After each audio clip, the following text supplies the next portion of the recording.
ಶ್ರೀ ಗುರುಭ್ಯೋ ನಮಃ. ಆನಂದ ರಾಮಾಯಣದ ಮನೋಹರ ಕಾಂಡದ 15ನೇ ಸರ್ಗ ಈ ಹಿಂದೆ ಸಮಾಪ್ತಿಯನ್ನು ಕಂಡಿತ್ತು.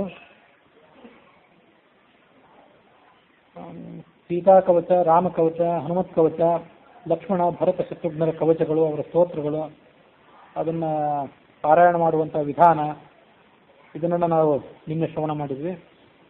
ಅದಲ್ಲದೆ 29 ಅಕ್ಷರಗಳಿಂದ ಪ್ರಾರಂಭ ಆಗುವಂಥ ಮಂತ್ರದಿಂದ ಆರಂಭಿಸಿ 1 ಅಕ್ಷರದವರೆಗೆ ನಾನಾ ಥರದ ಮಂತ್ರಗಳು, ಈ ಎಲ್ಲ ಥರದ ಮಂತ್ರಗಳನ್ನು ಕೂಡ ಅಲ್ಲಿ ಶ್ರವಣ ಮಾಡಿದ್ವಿ.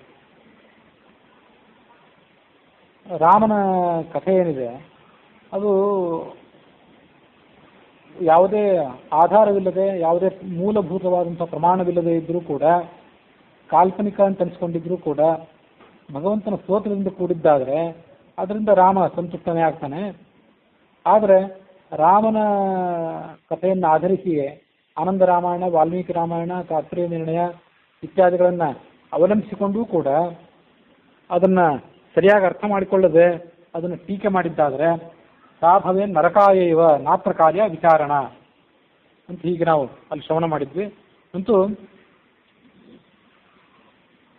ಕಥೆ ಕಾಲ್ಪನಿಕವಾದರೂ, ಕೇವಲ ರಂಜನೆಗಾಗಿದ್ದರೂ ಕೂಡ ಭಗವಂತನ ಸ್ತುತಿಯುಕ್ತವಾಗಿದ್ದರೆ ಅದು ಆತನಿಗೆ ಸಂತೋಷದಾಯಕವೇ. ಆದರೆ ಆತನ ನಿಂದಾಪರವಾಗಿದ್ದರೆ ಅದು ಆತನಿಗೆ ಕೋಪವನ್ನು, ದುಃಖವನ್ನು ಉಂಟು ಮಾಡೋದ್ರ ಮೂಲಕ ನಮಗೆ ನರಕದಾಯಕ ಅನ್ನುವಂಥ ವರ್ಣನೆ ಅಲ್ಲಿಗೆ ಬಂದಿತ್ತು. 15ನೇ ಸರ್ಗ ಮುಕ್ತಾಯ ಆಗಿತ್ತು. ರಾಮದಾಸರು ಗುರುಗಳು ಕೇಳಿದರು, ಇಲ್ಲಿ ತನಕ ಎಲ್ಲ ಕಥೆಗಳನ್ನು ವರ್ಣನೆ ಮಾಡಿದೆ, ಮತ್ತೇನು ಕೇಳಬೇಕು ಅಂತ ಅಪೇಕ್ಷೆ ಪಡ್ತೀವಿ. ಆತ ಶಿಷ್ಯ ಕೇಳಿದ, ರಾಮಾಯಣವನ್ನು ಕೇಳಿ ಆದ ಬಳಿಕ ಮತ್ತೇನು ವಿಧಾನಗಳನ್ನು ಮಾಡಬೇಕು ಅದನ್ನು ವಿಸ್ತಾರವಾಗಿ ಹೇಳಿ. ಗುರುಗಳು ಹೇಳಿದರು, ಬಂಗಾರದ ರಥವನ್ನು ಕೊಡಬೇಕು. ಬಂಗಾರದ ರಥ, 4 ಕುದುರೆಗಳು, ಅದಕ್ಕೆ ರೇಷ್ಮೆಯ ಪತಾಕೆಯನ್ನು ಹೊರಿಸಿದ್ದಂಥದ್ದಾಗಿರಬೇಕು, ನಾನಾ ಥರದ ಗೆಜ್ಜೆಗಳನ್ನು ಅದಕ್ಕೆ ಕಟ್ಟಿರಬೇಕು. ಅಂಥದ್ದೊಂದು ರಥವನ್ನು ದಾನ ಮಾಡಬೇಕು. 108 ಬ್ರಾಹ್ಮಣರಿಗೆ ಭೋಜನ ಮಾಡಿಸಬೇಕು. ತನ್ಮಹಾಕಾವ್ಯಂ ಫಲಪ್ರದಂ ರಾಮಾಯಣಂ ಭವೇನ್ನೂನಂ ನಾತ್ರ ಕಾರ್ಯ ವಿಚಾರಣ.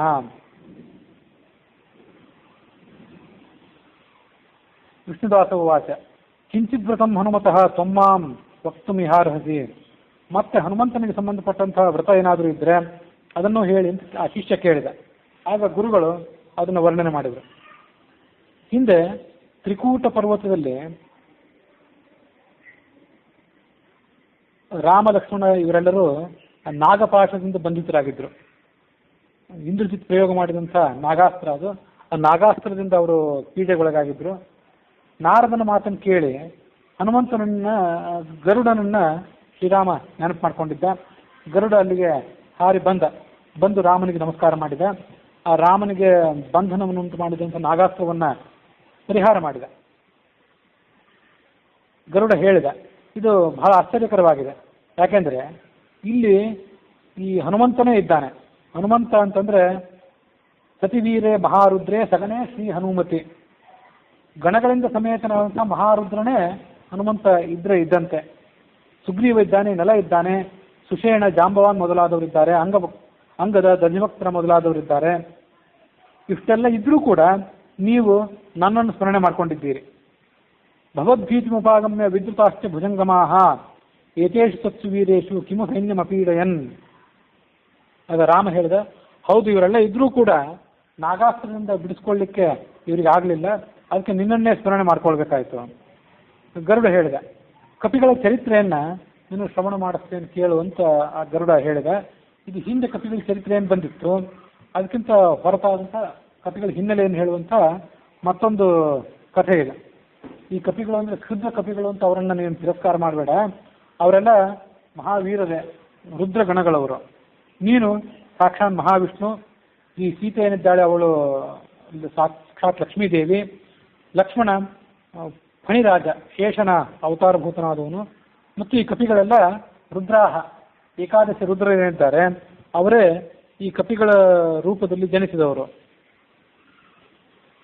ಅವ್ರು ಯಾರು ಅಂತಂದರೆ ಸುಗ್ರೀವನೇ ವೀರಭದ್ರ, ನಲನೇ ಶಂಭು ಅನ್ನುವ ಹೆಸರಿನ ರುದ್ರ, ಮತ್ತೆ ನೀಲ ಅನ್ನುವ ಕಪಿ ಏನಿದ್ದಾನೆ ಅವನೇ ಗಿರೀಶ ಅನ್ನುವ ಹೆಸರಿನ ರುದ್ರ.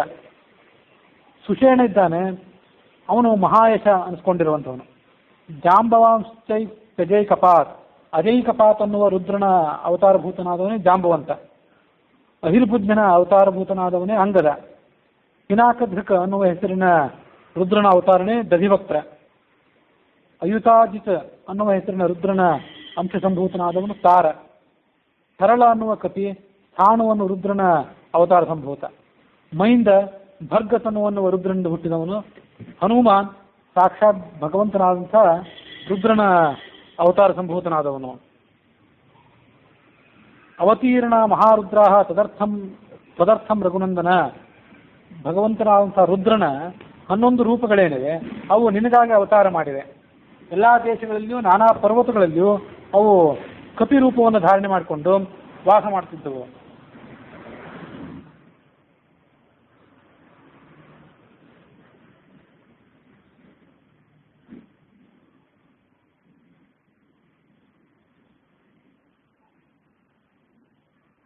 ಇವುಗಳಿಗೆ ಕಪಿ ರೂಪ ಬರಲಿಕ್ಕೆ ಏನು ಕಾರಣ? ಪುರಾಣದಲ್ಲಿದ್ದಂಥ ಒಂದು ಸಂಗತಿಯನ್ನ ನಿನಗೆ ಹೇಳ್ತೇನೆ ಕೇಳು ಅಂತ ಗರುಡ ಹೇಳಲಿಕ್ಕೆ ಪ್ರಾರಂಭ ಮಾಡಿದ.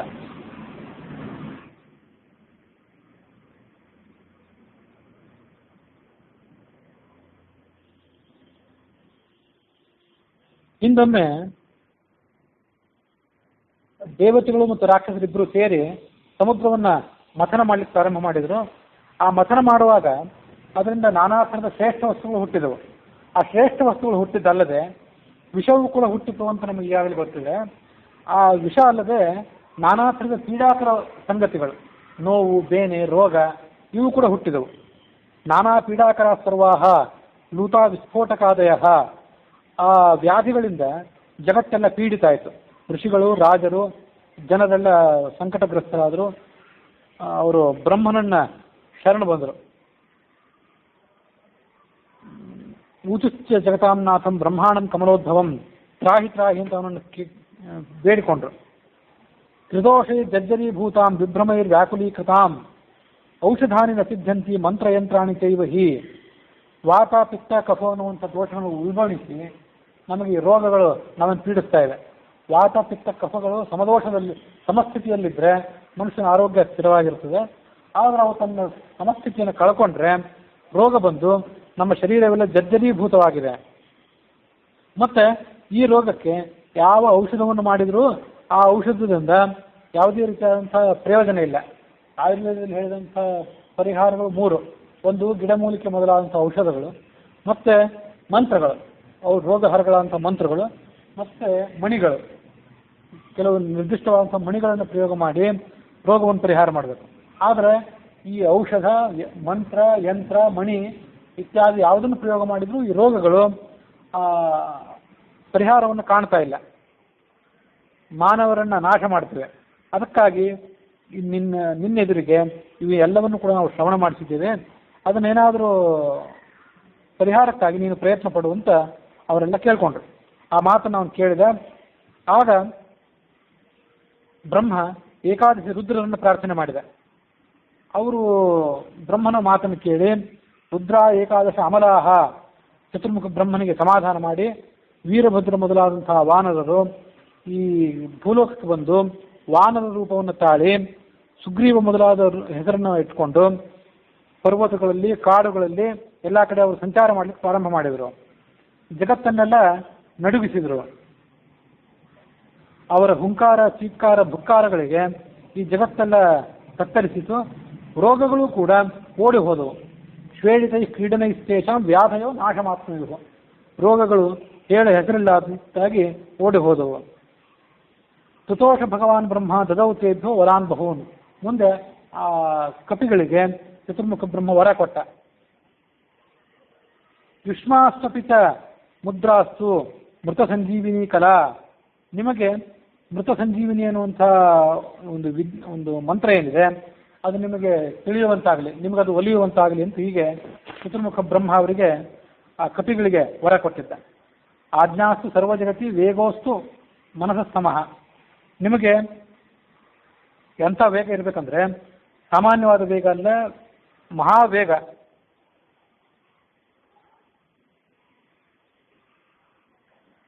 ಮನಸ್ಸಿಗೆ ಸಮಾನವಾದಂಥ ವೇಗ ನಿಮ್ಮಲ್ಲಿ ಇರಲಿ.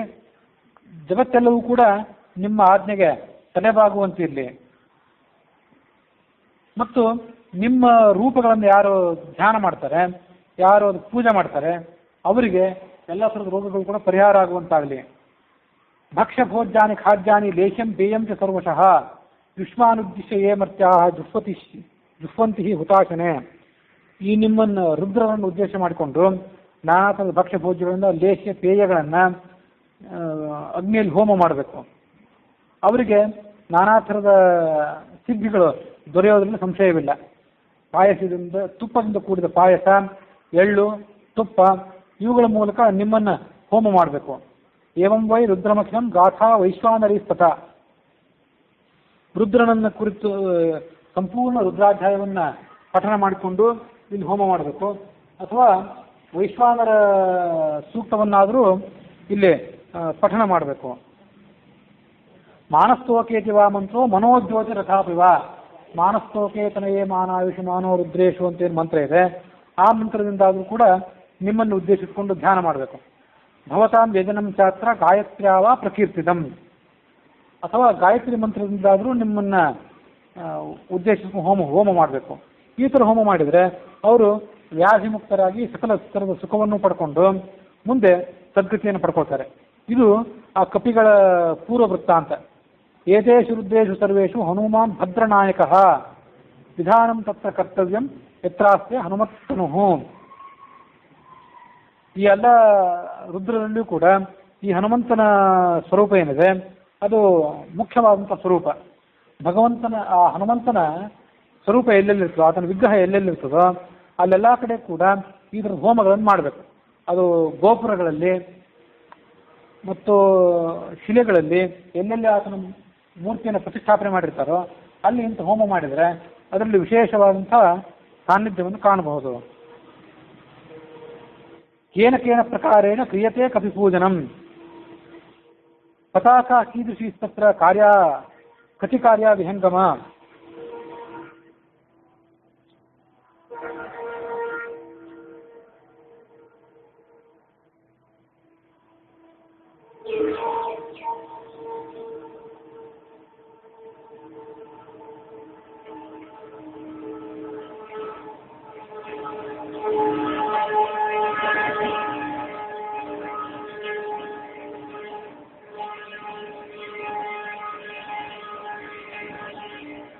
ಆಗ ರಾಮ ಕೇಳಿದ, ಯಾವ್ಯಾವ ಥರದ ಪೂಜೆಗಳನ್ನು ಈ ಕಪಿಗಳಿಗೆ ಮಾಡಬೇಕು ಮತ್ತು ಯಾವ ಥರದ ಪತಾಕೆಗಳನ್ನು ಅಲ್ಲಿ ನಡೆಸಬೇಕು, ಅವನ್ನು ಹೇಗೆ ಮಾಡಬೇಕು ಮತ್ತು ಯಾವ ಥರದ ದಾನಗಳನ್ನು ಮಾಡಬೇಕು, ಇದನ್ನು ಸ್ವಲ್ಪ ವಿಸ್ತಾರವಾಗಿ ಹೇಳು. ಗರುಡ ಹೇಳಿದ, ಜನಮಾರೇ ಸಮುತ್ಪನ್ನೆ ಗ್ರಾಮೇವಾ ಪತ್ತನೇಪಿವ. ಜನಮಾರೇ ಸಮುತ್ಪನ್ನೆ, ಜನರಲ್ಲಿ ಮಾರಿ ಮೊದಲಾದಂಥ ರೋಗಗಳು ಪಿಡುಗುಗಳು ಬಂದು ಒದಗಿದಾಗ, ಅದು ಹಳ್ಳಿಯಲ್ಲಿರ್ಬೋದು ಪಟ್ಟಣದಲ್ಲಿರ್ಬೋದು, ಆಗ ಔಷಧವಾಗಲಿ ಮಣಿವಾಗಲಿ ಮಂತ್ರವಾಗಲಿ ಯಾವುದೇ ತಂತ್ರವೂ ಕೂಡ ಅಲ್ಲಿ ಫಲ ಕೊಡದಂತಾದಾಗ ಬೆಳಗಾಗಿ ಎದ್ದು ಶೌಚಾದಿಗಳನ್ನು ಮುಗಿಸ್ಕೊಂಡು ಗಂಗಾ ನದಿಯಲ್ಲಿ ಸ್ನಾನ ಮಾಡಿ, ಅಥವಾ ನಮ್ಮಲ್ಲಿ ಯಾವ ನದಿ ಉಪಲಬ್ಧ ಇದೆಯೋ ಅದರಲ್ಲೇ ಸ್ನಾನ ಮಾಡಿ, ಸ್ನಾನ ಮಾಡೋ ಸಮಯದಲ್ಲಿ ನೆಲ್ಲಿಕಾಯಿ ಮತ್ತು ಎಳ್ಳುಗಳನ್ನು ಹಚ್ಕೊಂಡು ಸ್ನಾನ ಮಾಡಿ ಮುಗಿಸ್ಬೇಕು. 11 ಜನ ಬ್ರಾಹ್ಮಣರನ್ನು ಅವರನ್ನು ಕರೆಯಬೇಕು. ಅದು ಏಕಾದಶಿ ತಿಥಿಯಾಗಿರಬೇಕು. ಏಕಾದಶಾಂ ತಿಥವನ್ ರೂಪ ಉಪವಾಸ ಮಾಡಿದಂಥ 11 ಜನ ಬ್ರಾಹ್ಮಣರನ್ನು ಕರಿಬೇಕು. ಅವರು ಜಾಗರ ಮಾಡಬೇಕು ಇವರೆಲ್ಲ ಸೇರಿ. ಆದೌತು ಮಂಡಪಂ ಕೃತ್ವ ತತ್ರಾಪಿ ಸರ್ವತ್ರಾಪಿ ಸುಶೋಭಿತಂ ಪುಷ್ಪ ಮಂಡಪಿಕಾ ಮಧ್ಯೆ ಮಂಡಪೆ ಸ್ಥಾಪಯೇದ್ ಹರಾನ್. ಮೊದಲೊಂದು ಮಂಡಲವನ್ನು, ನೆಲದ ಮೇಲೆ ಮಂಡಲವನ್ನು ಚಿತ್ರಣ ಮಾಡಬೇಕು. ನೆಲದ ಮೇಲೆ ಮಂಡಲವನ್ನು ಚಿತ್ರಣ ಮಾಡಿ ಅದರ ಮೇಲೆ ಮಂಟಪವನ್ನು ಇಡಬೇಕು. ಮಂಟಪವನ್ನಿಟ್ಟು ಅದರ ಮೇಲೆ ಪೂಜೆಯನ್ನು ಪ್ರಾರಂಭ ಮಾಡಬೇಕು. ಏಕಾದಶಿ ರುದ್ರರಿಗೆ ಪಂಚಾಮೃತ ಸ್ನಾನ ಇತ್ಯಾದಿಗಳನ್ನು ಮಾಡಿಸ್ಬೇಕು. ಹೂಗಳಿಂದ ಪೂಜೆಯನ್ನು, ಕಮಲ ಮೊದಲಾದಂಥ ಹೂಗಳಿಂದ ಪೂಜೆಯನ್ನು ಮಾಡಬೇಕು. ಗಂಧ ಕರ್ಪೂರ ಇತ್ಯಾದಿಗಳಿಂದ ಆ ರುದ್ರರಿಗೆ, ಏಕಾದಶ ಬ್ರಾಹ್ಮಣರು ಬಂದಿರ್ತಾರಲ್ಲ ಅವರನ್ನೇ ರುದ್ರರು ಅಂತ ಪರಿಗಣನೆ ಮಾಡಿ ಅವರಿಗೆ ಎಲ್ಲ ಥರದ ಉಪಚಾರವನ್ನು ಮಾಡಬೇಕು. ನೈವೇದ್ಯ ತಾಂಬೂಲು ಇತ್ಯಾದಿಗಳನ್ನು ಕೊಡಬೇಕು. ಏಕಾದಶ ಪತಾಕಾಸ್ತು ಪಟೈಹಿ ಸುಪರಿಕಲ್ಪಯೇ. ಬಟ್ಟೆಗಳನ್ನು ತಂದು 11 ಪತಾಕೆಗಳನ್ನು ನಿರ್ಮಾಣ ಮಾಡಬೇಕು. ಯಸ್ಮೈ ಸಮುದ್ದಿಷ್ಟ ಪತಾಕಾತಿ ಸುಶೋಭನ ತಸ್ಯ ತಸ್ಯೈವ ರೂಪಂತು ತಸ್ಯಾಮೇವ ಪ್ರಕಲ್ಪಯೇತ್. ಅದರಲ್ಲಿ 11 ಜನ ರುದ್ರರಿಗೆ ಯಾವ್ಯಾವ ಪತಾಕೆ ಅವರವರಿಗೆ ಯೋಗ್ಯವಾಗಿದೆಯೋ ಅಂಥ ಪತಾಕೆಯನ್ನು ನಿರ್ಮಾಣ ಮಾಡಬೇಕು. ಏವಂ ಕೃತ್ಯ ವಿಧಾನೇ ಚ ಸುಪತಾಕ ಸುತೋರಣೈಃ ಪ್ರಾತಃ ಕಾಲೇ ತು ರಾಜೇಂದ್ರ ಜಾಗರಾಂತೆ ದ್ವಿಜೋತ್ತಮ. ದ್ವಾದಶಿ ದಿವಸ ಜಾಗರವನ್ನು ಮುಗಿಸಿದ್ದಾದ್ಮೇಲೆ ಸ್ನಾನವನ್ನು ಮಾಡಬೇಕು. ಪಾಯಸಾದಿಗಳ ಮೂಲಕವಾಗಿ ಹೋಮ ಮಾಡಬೇಕು. ಅಯುತಂ ಹವನಂ ಕೃತ್ವ 10,000 ಆಹುತಿ ಉಳ್ಳಂತ ಹೋಮವನ್ನು ಮಾಡಬೇಕು. ಪುನಃ ಪೂಜಾ ಪ್ರಕಲ್ಪಯೇ, ಮತ್ತೊಂದು ಬಾರಿ ಹೋಮ ಮಾಡಬೇಕು. ರಾಜದ್ವಾರೇತು ಸೌಗ್ರೀವೀಂ, ರಾಜದ್ವಾರದಲ್ಲಿ ಸುಗ್ರೀವನ ಪತಾಕೆಯನ್ನು ಹಾರಿಸಬೇಕು. ಅಂಗಡಿಗಳಲ್ಲಿ ಸುಷೇಣನ ಪತಾಕೆಯನ್ನು ಹಾರಿಸಬೇಕು ಮತ್ತು ಹನುಮಂತನ ವಿಗ್ರಹಗಳಲ್ಲಿ ಹನುಮಂತನ ಪತಾಕೆಯನ್ನೇ ಹಾರಿಸಬೇಕು. ನೀಲ ಮತ್ತು ನಲರ ಪತಾಕೆಗಳನ್ನು ಶಿವದ್ವಾರದಲ್ಲಿ ಶಿವಾಲಯದ ದ್ವಾರಗಳಲ್ಲಿ ಹಾರಿಸಬೇಕು.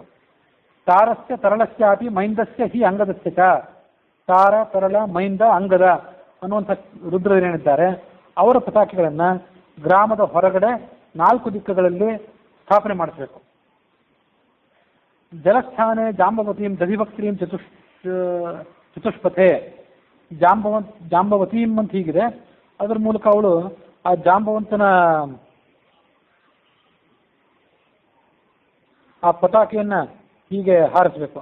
ಜಲಸ್ಥಾನೆ ಅಂದರೆ ನೀರು ಮೊದಲಾದವುಗಳು ಎಲ್ಲಿರ್ತಾವಲ್ಲ, ನೀರಿನ ಮೂಲ, ಕೆರೆ, ಬಾವಿ ಇತ್ಯಾದಿ ಕಡೆಗಳಲ್ಲಿ ಅಲ್ಲಿ ಜಾಂಬವಂತನ ಪತಾಕೆ ಮತ್ತು ಚತುಷ್ಪಥಗಳಲ್ಲಿ 4 ರಸ್ತೆಗಳು ಸೇರುವಂಥ ವೃತ್ತಗಳಲ್ಲಿ ದಧಿಭಕ್ತನ ಪತಾಕೆಯನ್ನು ದ್ವಾರದೇಶ ಜನಾನಾಂಚ ರುದ್ರಮೂರ್ತಿ ವಿಲೇಖಯೇತ್. ಜನಗಳೆಲ್ಲ ಸಂಚಾರ ಮಾಡುವಂತಹ ದ್ವಾರ ಪ್ರದೇಶದಲ್ಲಿ ರುದ್ರನ ಮೂರ್ತಿಯನ್ನು ನಡೆಸಬೇಕು. ಚಿತ್ರಿತಾಂ ಪಂಚವರ್ಣೇಶ್ಚ ಗ್ರಾಮಸೂತ್ರೈಶ್ಚ ವೇಷ್ಟಯೇತ್. ಮತ್ತು ಆ ರುದ್ರ ಮೂರ್ತಿಗೆ ನಾನಾ ಥರದ ಅಲಂಕಾರಗಳನ್ನು ಮಾಡಿದ್ದಾಗಿರಬೇಕು.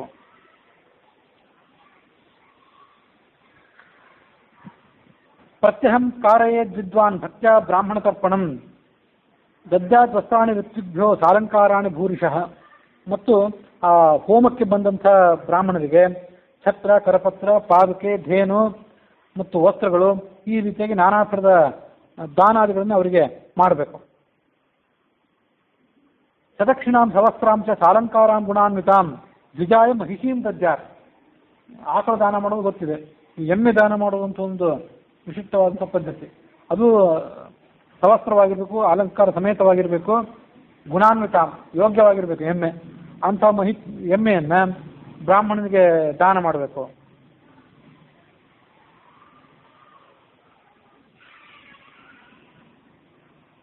ಇವರು ಅದನ್ನು ಮಹಿಷಿ ಅಂತ ಏನಿದೆ ಅದನ್ನು ಆಕಳು ಅಂತ ಹಿಂದಿಯಲ್ಲಿ ಅನುವಾದ ಮಾಡ್ತಾರೆ. ಅದ್ರ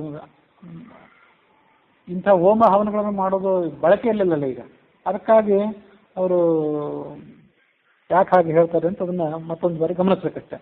ಒಂದು ಕಡೆ ಆಕಳು ಅಂತಿದೆ, ಮತ್ತೊಂದು ಕಡೆ ಈ ಎಮ್ಮೆಯನ್ನು ದಾನ ಮಾಡಬೇಕು ಅಂತ, ಹೀಗೆ ಎರಡೂ ಕೂಡ ಮಾಹಿತಿಗಳು ಇವೆ.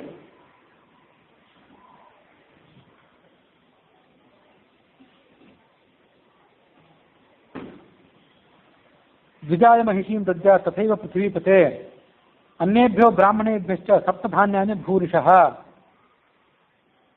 ಉಳಿದ ಬ್ರಾಹ್ಮಣರಿಗೆ 7 ದಾನಗಳನ್ನು ಮಾಡಬೇಕು, 7 ಧಾನ್ಯಗಳ ದಾನವನ್ನು ಮಾಡಬೇಕು. ಮತ್ತು ಉಪ್ಪು, ತುಪ್ಪ, ಎಣ್ಣೆ, ಬೆಲ್ಲ, ಹಾಸಿಗೆ, ಛತ್ರಗಳು, ಹೀಗೆ ನಾನಾ ಥರದ ದಾನಗಳನ್ನು ಮಾಡಬೇಕು. ಮತ್ತು ಆ ರುದ್ರನನ್ನು ಕುರಿತಾದಂಥ ಜಪ ಇತ್ಯಾದಿಗಳನ್ನು ಕೂಡ ಮಾಡಬೇಕು. ಅಥವಾ ಹವನಂ ಶಸ್ತ್ರಂ ಮಾನಸ್ತೋಕ ಇತಿ ಸ್ಫುಟಂ. ಹೀಗೆ ಇದು ಹನುಮತ್ ಪತಾಕ ವ್ರತ ಅಂತ ಇದಕ್ಕೆ ಹೆಸರು. ಅಲ್ಲಿಗೆ 16ನೇಯ ಸರ್ಗ ಮುಕ್ತಾಯ ಆಗಿದೆ. ಮುಂದೆ 17ನೇ ಸರ್ಗವನ್ನು ಶ್ರವಣ ಮಾಡಬೇಕು.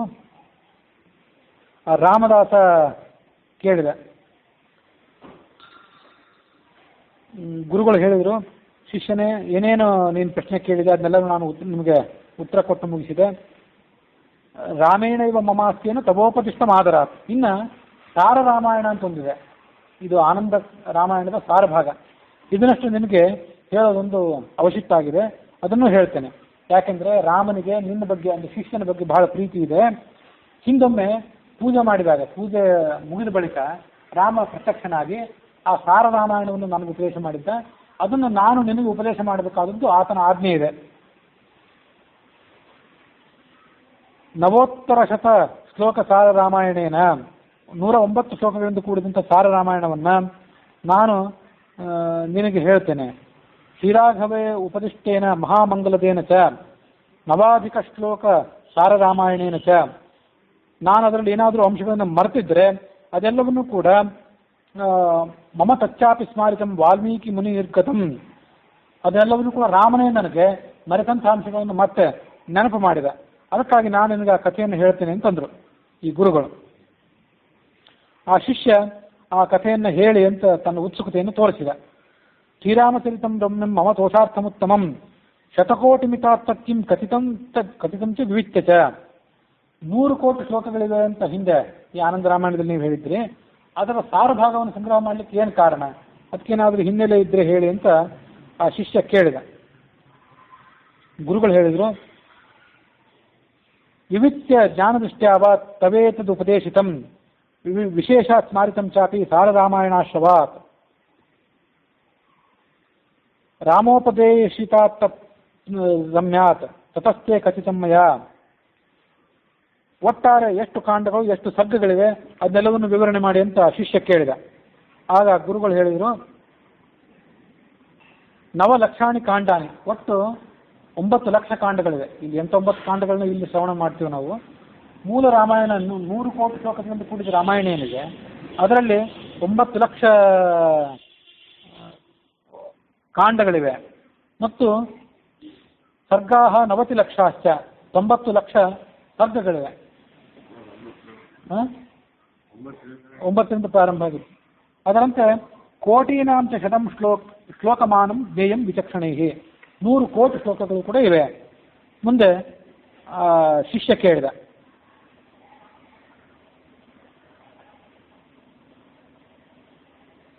ರಾಮನ ಆಜ್ಞೆಯ ಪ್ರಕಾರ ಆ ಸಾರ ರಾಮಾಯಣವನ್ನು ನೀವೇನು ಹೇಳಬೇಕಂತ ಅಪೇಕ್ಷೆ ಪಟ್ಟಿದ್ದೀರಿ ಅದನ್ನು ಹೇಳಿ ಅಂತ ಕೇಳಿದ. ಪರಂ ಕೌತೂಹಲಂ ಹಿಮೆ ಆವಿರ್ಭೂತ ಪೂಜನಾಂತೆ ಮದಗ್ರೇ ಭ್ರಾತೃವಿಶ್ರಿಯ. ಗುರುಗಳು ಹೇಳಿದರು, ಪೂಜೆ ಮುಗಿದ ಬಳಿಕ ರಾಮ ನನ್ನ ಎದುರಿಗೆ ಸೀತೆ ಮತ್ತು ತನ್ನ ಸಂಬಂಧದ ಜೊತೆಗೆ ಪ್ರತ್ಯಕ್ಷನಾಗಿ ಆ ಕಥೆಯನ್ನು ಹೇಳಿದ. ರಾಮಚಂದ್ರ ಉವಾಚ ರಾಮದಾಸ ಶೃಣುಷ್ವಾದ್ಯ ಯತ್ಸಾರಂ ಪ್ರೋಚ್ಯತೆ ತವ ಚರಿತಂ ಸಕಲಂ ಸ್ವೀಯಂ ಮಯಾ ತತ್ವಂ ಸವಿಸ್ತರಂ. ಸಂಪೂರ್ಣವಾದಂಥ ಸಾರ ರಾಮಾಯಣವನ್ನು ನಿನಗೆ ಹೇಳ್ತೀನಿ. ವಿಷ್ಣುದಾಸಾಯ ಶಿಷ್ಯಾಯ ಮದ್ಭಕ್ತಿ ನಿರತಾಯ, ನನ್ನ ಭಕ್ತನಾದಂಥ ಮತ್ತು ನಿನ್ನ ಶಿಷ್ಯನಾದಂಥ ಆ ವಿಷ್ಣುದಾಸನಿಗೆ ಕಥೆಯನ್ನೆಲ್ಲ ಹೇಳುವಂತ ಆತ ರಾಮ ಆ ಕಥೆಯನ್ನು ಹೇಳಲಿಕ್ಕೆ ಪ್ರಾರಂಭ ಮಾಡಿದ. ಪಾರ್ವತಿ ಶಿವ ಸಂವಾದದೊಂದಿಗೆ ಆ ಕಥೆ ಆನಂದ ರಾಮಾಯಣ ಪ್ರಾರಂಭ ಆಗಿತ್ತು. ಇಲ್ಲಿ ಈ 17ನೇ ಸರ್ಗದಲ್ಲಿ ಸಂಪೂರ್ಣವಾದಂಥ ಕಥೆ ಇದೆ. ಈ 17ನೇ ಸರ್ಗದಲ್ಲಿ ಬಂದಂಥ ಆನಂದ ರಾಮಾಯಣದ ಸಾರಭಾಗ ಏನಿದೆ ಇದನ್ನ ಇಲ್ಲಿ ಹೇಳಿದ್ರೆ, ಈ ಆನಂದ ರಾಮಾಯಣ ಪೂರ್ಣ ಮುಗಿದ ಮೇಲೆ ಈಗ ಮನೋಹರ ಕಾಂಡ ನಡೆದಿದೆ. ಮನೋಹರ ಕಾಂಡ ಮುಗಿದ ಮೇಲೆ ಪೂರ್ಣ ಕಾಂಡ ಮುಗಿದ ಮೇಲೆ ಆನಂದ ರಾಮಾಯಣ ಪೂರ್ಣ ಮುಕ್ತಾಯಕ್ಕೆ ಬಂದ ಮೇಲೆ ಒಂದು ಬಾರಿ ಹಿಂದಿನದನ್ನೆಲ್ಲ ಉಪಸಂಹಾರ ಮಾಡುವಾಗ ಅದನ್ನು ಹೇಳಬೇಕು ಅಂತ ನನ್ನ ಆಲೋಚನೆ. ಅಂದರೆ ವಾಲ್ಮೀಕಿ ರಾಮಾಯಣದ ಸಾರಭಾಗವನ್ನು ಒಮ್ಮೆ ಕೇಳಿದಂತಾಯಿತು, ಆನಂದ ರಾಮಾಯಣದ ಸಾರಭಾಗವನ್ನು ಒಮ್ಮೆ ಕೇಳಿದಂತಾಯಿತು. ಆ ಕಥೆ ಬಂದಿದ್ದು ಮನೋಹರ ಕಾಂಡದಲ್ಲಿ, ಮನೋಹರ ಕಾಂಡದ 17ನೇ ಸರ್ಗವೇ. ಆದರೆ ನಮ್ಮ ಅನುಕೂಲಕ್ಕಾಗಿ, ನಮ್ಮ ಸೌಕರ್ಯಕ್ಕಾಗಿ ಈ ಇಡೀ ಆನಂದ ರಾಮಾಯಣ ಮುಗಿದ ಮೇಲೆ ಅದನ್ನು ಹೇಳಬೇಕು ಅಂತ ನಾನು ಆಲೋಚನೆ ಮಾಡಿದ್ದೇನೆ.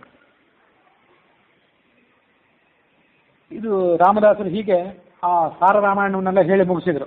ರಾಮಚಂದ್ರ ಹೇಳಿದಂಥ ಸಾರ ರಾಮಾಯಣ ಇದು. ಕೃಷ್ಣವಾದಂತಹ ಪೂರ್ಣ ರಾಮಾಯಣವನ್ನು ಕೇಳಿ ಏನು ಫಲ ಬರಬೇಕು, ಈ ಸಾರ ರಾಮಾಯಣವನ್ನು ಕೇಳಿದ್ರು ಕೂಡ ಅದರಿಂದ ಫಲ ಬರೋದಿದೆ. ರಾಮಾಯಣ 100 ರಾಮಾಯಣಗಳು ಈ ಜಗತ್ತಿನಲ್ಲಿವೆ. ತಥಾಪ್ಯನೇನ ಸದೃಶಂ ನ ಭೂತಂ ನ ಭವಿಷ್ಯತೆ. ಆದರೂ ಆನಂದ ರಾಮಾಯಣಕ್ಕೆ, ಸಾರ ರಾಮಾಯಣಕ್ಕೆ ಸದೃಶವಾದಂತಹ ರಾಮಾಯಣ ಈ ಜಗತ್ತಿನಲ್ಲಿ ಯಾವುದೂ ಇಲ್ಲ. ಅಷ್ಟು ಶ್ರೇಷ್ಠವಾದದ್ದು ಇದು. ಅಲ್ಲಿಗೆ 17ನೇ ಸರ್ಗ ಮುಕ್ತಾಯ ಆಯಿತು. ಮುಂದೆ 18ನೇ ಸರ್ಗ. ಶಿಷ್ಯ ಕೇಳಿದ, ಅರ್ಜುನ ಕಪಿಧ್ವಜ ಅಂತ ಕರೆಸ್ಕೊಂಡಿದ್ದಾನೆ, ಆತನ ರಥದ ಧ್ವಜದಲ್ಲಿ ಕಪಿ ಇದ್ದಾನೆ, ಅದಕ್ಕೇನು ಕಾರಣ, ಅದನ್ನು ಇತಿಹಾಸ ಇದ್ದರೆ ಹೇಳಿ ಅಂತ ಕೇಳಿದ. ಆಗ ಗುರುಗಳು ಹೇಳಿದರು, ಇದು ದ್ವಾಪರ ಯುಗದಲ್ಲಿ ಕೃಷ್ಣಾವತಾರದಲ್ಲಿ ನಡೆದ ಕಥೆ. ಈಗಲೇ ನಿನಗೆ ಮೊದಲೇ ಹೇಳ್ತೇನೆ ಕೇಳು ಅಂತ ಅವರು ಆ ಗುರುಗಳು ಹೇಳಲಿಕ್ಕೆ ಪ್ರಾರಂಭ ಮಾಡಿದರು. ಒಮ್ಮೆ ಅರ್ಜುನ ರಥವನ್ನು ಏರಿ ಹೊರಟ. ಕೃಷ್ಣ ಇರಲಿಲ್ಲ ಜೊತೆಗೆ, ಒಬ್ಬನೇ ಸಂಚಾರ ಮಾಡ್ತಾ ಹೋದ. ಉತ್ತರ ಭಾರತದಿಂದ ಆತ ಸಂಚಾರ ಮಾಡ್ತಾ ದಕ್ಷಿಣ ಭಾರತದ ಕಡೆಗೆ ಹೊರಟ. ಏಕಾಕಿಯಾಗಿ ಬಹಳ ದೀರ್ಘ ಪ್ರಯಾಣ ಮಾಡಿದ, ಬೇಟೆಯಾಡ್ತಾ. ರಾಮೇಶ್ವರದ ತನಕನೂ ಬಂದ. ರಾಮ ರಚನೆ ಮಾಡಿದಂಥ ಸೇತುವೆ ಏನಿದೆ ಅಲ್ಲಿಗೆ ಆತ ಬಂದ. ಮಧ್ಯಾಹ್ನ ಹೊತ್ತಾಗಿತ್ತು, ಸ್ನಾನ ಮಾಡಿದ, ಸಂಧ್ಯಾವಂದನೆಯನ್ನೆಲ್ಲ ಮುಗಿಸಿದ. ಅವನಿಗೆ ಸ್ವಲ್ಪ ಅಭಿಮಾನ ತನ್ನ ಪರಾಕ್ರಮದ ಬಗ್ಗೆ. ಕಿಂಚಿತ್ ಗರ್ವ ಸಮನ್ವಿತ. ಏಕಸ್ಮಿನ್ನಂತರೇ ಅರಣ್ಯೇ ಪರ್ವತೋಪರಿ ಸಂಸ್ಥಿತಂ. ಅರಣ್ಯ ಇತ್ತು ಸಮೀಪದಲ್ಲೇ, ಅರಣ್ಯದಲ್ಲೊಂದು ಪರ್ವತದಲ್ಲೊಂದು ಸಾಮಾನ್ಯವಾದಂತಹ ಕಪಿ, ರೂಪ ಸಾಮಾನ್ಯ. ಆತ ಹನುಮಂತನೇ. ರಾಮ ರಾಮ ಅಂತ ಆತ ಜಪ ಮಾಡ್ತಿದ್ದ. ಅವನು ನೀವು ನೋಡಿದ, ಕೇಳಿದ, ನಿಮ್ಗೇನಾದ್ರೂ ಹೆಸರಿದ್ರೆ, ಕಪಿಗಳು ನೀವು ನಿಮ್ಗೆ ಹೆಸರು ಇರ್ತಾವೋ ಇಲ್ಲೋ ಗೊತ್ತಿಲ್ಲ, ಇದ್ರೆ ಹೇಳು ಅಂತ ಆತ ಅರ್ಜುನ ಅವನನ್ನು ಕೇಳಿದ. ಆತ ಹೇಳಿದ, ಯಾವನ ಪರಾಕ್ರಮದಿಂದ ಅಂದರೆ ಯಾವನ ಪರಾಕ್ರಮದ ಸಹಾಯವನ್ನು ಪಡ್ಕೊಂಡು ರಾಮ ಶಿಲೆಗಳಿಂದ 100 ಯೋಜನೆ ವಿಸ್ತಾರವಾದಂಥ ಸೇತುವೆಯನ್ನು ಕಟ್ಟಿದ್ನೋ ಆ ವಾಯುಪುತ್ರ ನಾನು ಅಂತ ಹನುಮಂತ ಹೇಳ್ಕೊಂಡ. ಆ ವಾಯುಪುತ್ರನು ತನ್ನ ಪರಾಕ್ರಮವನ್ನು ಹೇಳ್ಕೊಂಡಿದ್ನಲ್ಲ, ಈ ಅರ್ಜುನನಿಗೆ ಅದನ್ನು ಕೇಳಲಿಕ್ಕಾಗಲಿಲ್ಲ. ಇವನಿಗೂ ಅಹಂಕಾರದಿಂದ ನಕ್ಕ. ಎಲ್ಲ ರಾಮ ವ್ಯರ್ಥವಾಗಿ ಶ್ರಮಪಟ್ಟ. ಅಷ್ಟೊಂದು 100 ಯೋಜನೆ ವಿಸ್ತಾರವಾದಂಥ ಸೇತುವೆಯನ್ನು ಕಟ್ಟಲಿಕ್ಕೆ ಈ ಕಪಿಗಳ ಅವಶ್ಯಕತೆ ಏನಿತ್ತು, ಕಲ್ಲುಗಳ ಅವಶ್ಯಕತೆ ಏನಿತ್ತು? ನನ್ನನ್ನು ಕರೆದಿದ್ರೆ ಬಾಣಗಳಿಂದ ಸೇತುವೆ ಮಾಡಿಬಿಡ್ತಿದ್ದೆ, ಇದು ವ್ಯರ್ಥವಾದಂಥ ಸೇತುವೆ ಅಂತ ಅರ್ಜುನ ಮಾತಾಡಿದ. ಆಗ ಹನುಮಂತ ಹೇಳಿದ, ನಾನೇ ಒಬ್ಬ ಕಪಿವೀರ, ನನ್ನಂಥ ಕೋಟಿಗಟ್ಟಲೆ ಕಪಿಗಳಲ್ಲಿದ್ರು, ನನ್ನಂಥ ಒಬ್ಬ ಕಪಿ ಈ ಸೇತುವೆ ಮೇಲೆ ಕಾಲಿಟ್ಟರು ಸೇತುವೆ ಮುರಿದು ಹೋಗ್ತದೆ. ಅಂಥದ್ರಲ್ಲಿ ಕೋಟಿಗಟ್ಟಲೆ ಕಪಿಗಳು ಸಮುದ್ರವನ್ನು ದಾಟಲಿಕ್ಕೆ ಆ ಸೇತುವೆಯನ್ನು ಉಪಯೋಗ ಮಾಡ್ಕೊಳ್ಳಿಕ್ಕೆ ಹೇಗೆ ಸಾಧ್ಯ? ಅದಕ್ಕಾಗಿ ನಿನ್ನ ಬಾಣದ ಸೇತುವೆಯಿಂದ ಯಾವುದೇ ಉಪಯೋಗ ಇಲ್ಲ ಅಂತಂದ ಹನುಮಂತ.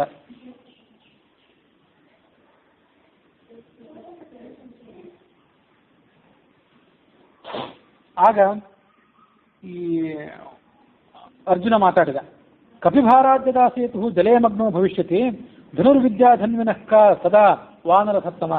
ಒಂದು ಸಾಮಾನ್ಯ ಕಪಿ ನಡ್ಕೊಂಡು ಹೋದ್ರೆ ಆ ಸೇತುವೆ ಬಿದ್ದು ಹೋಗೋದಾದ್ರೆ ಅದು ಪ್ರಯೋಗ, ಆ ಸೇತುವೆಯನ್ನು ಕಟ್ಟಿದಂಥ ಧನುರ್ಧಾರಿಯನ್ನು ಯಾಕೆ ಧನುರ್ಧಾರಿ ಅನ್ಬೇಕು?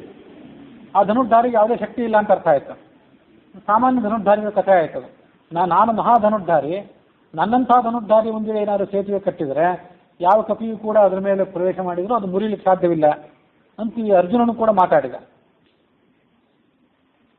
ನಾನೀಗ ಅದರ ಮೇಲೆ ಸೇತುವೆಯನ್ನು ಕಟ್ತೀನಿ, ನೀನು ಅದರ ಮೇಲೆ ಬರೇ ನಡ್ಕೊಂಡು ಹೋಗೋದಲ್ಲ, ನೃತ್ಯಾದಿ ಕುರು, ಅದರ ಮೇಲೆ ಕುಣಿದಾಡು, ಏನೂ ಆಗಲಿಕ್ಕಿಲ್ಲ, ನನ್ನ ಧನುರ್ವಿದ್ಯೆಯ ಶಕ್ತಿಯನ್ನಾದರೂ ನೋಡು.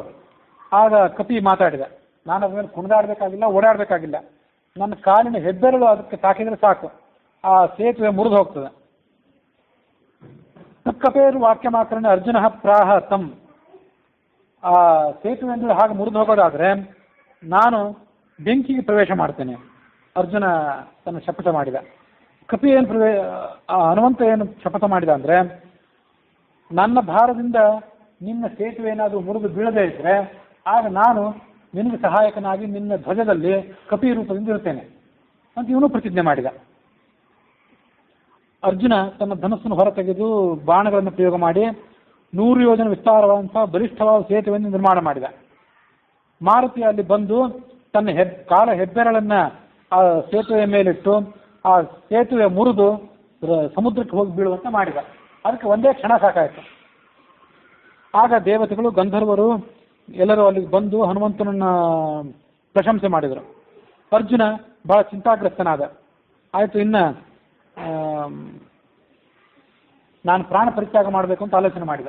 ಈ ಕಪಿ ಬೇಕಾದಷ್ಟು ಹೇಳಿದ ಹನುಮಂತ, ಏನು ಪ್ರಾಣ ಪರಿತ್ಯಾಗ ಮಾಡಬೇಕಾದ ಕಾರಣ ಇಲ್ಲ, ಅಷ್ಟು ಚಿಂತೆ ಮಾಡಬೇಡ ಅಂತ ಹೇಳಿದ. ಆದರೆ ಅರ್ಜುನ ಕೇಳಲಿಲ್ಲ.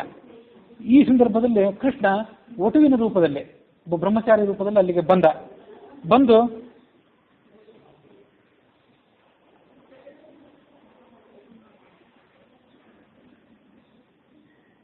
ಅರ್ಜುನ ಮುಖದಿಂದ ಕೇಳಿದೆ, ಇದೆಲ್ಲ ಏನು ಅಂತ. ಅರ್ಜುನನಿಗೂ ಗೊತ್ತಾಗಲಿಲ್ಲ ಬಂದವನು ಯಾರು ಅಂತ. ಹಿಂದೆ ನಡೆದ ಘಟನೆಯನ್ನೆಲ್ಲ ಹೇಳಿದ ಅರ್ಜುನ. ಹೀಗೊಂದು ನಮ್ಮಿಬ್ಬರಲ್ಲಿ ಸ್ಪರ್ಧೆ ಏರ್ಪಟ್ಟಿತು, ಹೀಗೆ ಪಣ ನಮ್ಮಲ್ಲಿ ಏರ್ಪಟ್ಟಿತು ಅಂತೆಲ್ಲ ನಡೆದದನ್ನು ಹೇಳಿದೆ. ಉಭಾಭ್ಯಾಂ ಯದ್ಯಚ್ಚರಿತಂ ಪೂರ್ವಂ ತಚ್ಚ ವೃಥಾ ಗತಂ ಸಾಕ್ಷಿತ್ವೇನ ವಿನಾಕರ್ಮ ಸತ್ಯಂ ಮಿಥ್ಯಾನ ಬುದ್ಧತೆ. ಆಗ ಒಟ್ಟು ಹೇಳಿದೆ, ಆಯ್ತು ಇಬ್ರು ಏನೋ ಮಾಡಿದ್ರಿ, ನೀವು ಸಾಕ್ಷಿಯಾಗಿ ಯಾರನ್ನೂ ಕರ್ಕೊಳ್ಳಿಲ್ಲ. ಸಾಕ್ಷಿಯಾಗಿ ಯಾರನ್ನೂ ಕರ್ಕೊಳ್ಳಿಲ್ಲ ಅಂದಮೇಲೆ ನೀವು ಮಾಡಿದ್ದೇನು ಬಿಟ್ಟೇನು, ಅದರಿಂದ ಪ್ರಯೋಜನವಿಲ್ಲ. ಈಗ ನಾನು ಸಾಕ್ಷಿ, ಈಗ ಏನು ಮಾಡ್ತೀರ ಅದನ್ನು ಮತ್ತೊಮ್ಮೆ ಮಾಡಿ ಅಂತ ಕೃಷ್ಣ ಹೇಳಿದ. ಯಾವುದು ಸರಿ ಯಾವುದು ತಪ್ಪು ಅಂತ ಅನ್ನೋದನ್ನ ನಾನು ನಿರ್ಧಾರ ಮಾಡ್ತೇನೆ. ಇಬ್ರು ಒಪ್ಪಿದ್ರು. ಅರ್ಜುನ ಮತ್ತೊಂದು